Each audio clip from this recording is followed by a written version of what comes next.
There's a color in the banquet hall that doesn't belong. It's a soft, almost pale pink, hiding in the ceiling tracery, right where you'd expect to see deep brown or gold. And once you notice it, you start seeing things everywhere in Biltmore that quietly break the rules everyone assumes this house follows. The thing about Biltmore is that people walk through thinking it's all about grandeur and heaviness. But the actual design language happening in these rooms is far more delicate and honestly a lot stranger than anyone talks about. And if these kinds of design details are what get you excited, go ahead and hit that subscribe button and drop a like. It really helps me keep making videos like this one. The library, for instance, has a ceiling covered in this incredibly intricate hand-painted canvas. Most visitors look up and think it's just ornate decoration. But the palette is bizarre for a library. There are these soft mauve tones mixed with coral and cream, colors you'd sooner find in a bedroom or a lady's sitting room.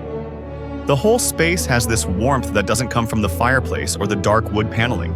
It comes from those unexpected ceiling tones casting a glow downward, making the room feel less like a vault and more like a cocoon. And I think that's brilliant, actually, because who wants to read in a room that feels like a museum? The walls in that same room are covered in Circassian walnut, but here's what almost nobody mentions. The finish isn't glossy. It's not trying to show off. It's rubbed to this quiet matte sheen, almost like fabric. That choice changes everything. A shiny wood reflects light and creates distance. Matte wood absorbs it, pulls you in. It makes a massive room feel intimate. That's a trick worth stealing if you're ever trying to tone down a space that feels too formal. Honestly, this might be one of the smartest finish decisions in the entire house. Move into the breakfast room and the entire mood shifts, but not in the way you expect. The walls here are covered in pale lemon yellow wallpaper with a delicate silver pattern. Yellow in a breakfast room sounds obvious until you realize how rare it actually was to use wallpaper this light in a house built in the 1890s. Most wealthy homes went dark and heavy everywhere, but this room practically glows, even on overcast days. The ceiling has these plaster reliefs painted in soft whites and creams, and there's almost no contrast. Everything blends. It's like the whole room is whispering instead of announcing itself. The effect is calm, not grand. And that's a conscious decision someone made, probably knowing that breakfast doesn't need drama. I'd argue it's the most thoughtful room in the house for exactly that reason. The thing that keeps showing up, room after room, is this obsession with ceilings. Not just decoration, but color and shadow. The billiard room has a ceiling that looks almost charcoal in certain light, a deep blue-gray that makes the whole room feel lower and more enclosed even though the actual height is generous. The walls are Spanish leather, embossed and painted, and they've got this rust and ochre tone that would feel heavy on its own. But because the ceiling is so dark, your eye stays up there. The heaviness floats. It's counterintuitive, but it works. Dark above, warm around, and suddenly a game room feels like a private club instead of a showpiece. I think this is where Biltmore really shows its sophistication, in choices that feel almost wrong until you stand in the space and realize they're perfect. Then there's the question of metal. Biltmore has metalwork everywhere, but it's not the same everywhere. The main staircase has bronze handrails with a patina that's almost green in places, deliberately left unpolished. Meanwhile, in the bachelor's wing, the fixtures are brass, but they're treated to look aged, like they've been there for centuries even though the house was brand new. Someone was thinking about time, about making brand new things look like they had memory baked into them. That's not just craftsmanship, that's psychology. And it's the kind of detail that separates real design from decoration. The palm court is where things get genuinely strange. It's an indoor garden room with a glass ceiling, which makes sense. But the floor isn't stone or tile. It's this pale, almost chalky terrazzo with tiny flecks of color scattered through it, soft greens and grays and bits of rose. In full daylight, it looks almost alive, like the floor is part of the garden. And the walls aren't painted. They're covered in a rough stucco finish, left natural, so the texture catches light differently every hour of the day. Most people assume fancy means smooth, but here, rough is the luxury. It's tactile. It changes. It breathes. This might be my favorite design move in the entire house because it completely rejects the idea that wealth has to be polished, when one of the most surprising moments in the whole house happens in the bedrooms upstairs.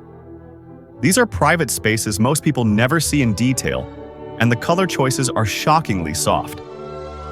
Louis XV's bedroom, named after the style, not the actual king, has walls upholstered in pale blue silk with a damask pattern that's barely visible unless you're standing close.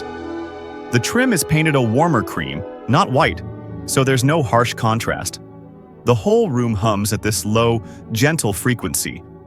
It's the kind of space that doesn't tire you out visually. You could wake up there every day and not feel assaulted by the decor, which is maybe the whole point. I think modern designers could learn a lot from this kind of restraint. And then there's the choice of fabric everywhere. Velvet shows up constantly, but it's not the thick, crushed velvet people think of.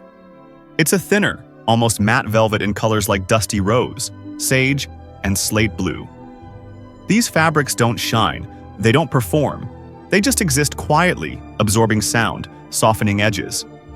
In a house this large, that kind of material choice is what keeps it from feeling like an echo chamber.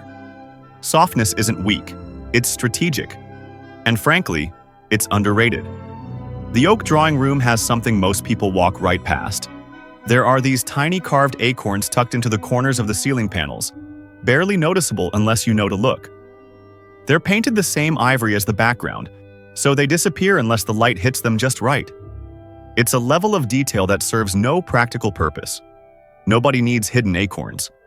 But someone carved them anyway, and someone else decided to paint them so subtly that only the most patient observer would ever find them. That's not about showing off. That's about rewarding attention. And I think that philosophy, that idea of designing for the person who really looks, is almost extinct today. What starts to become clear as you move through Biltmore is that color and material weren't chosen to impress. They were chosen to control feeling.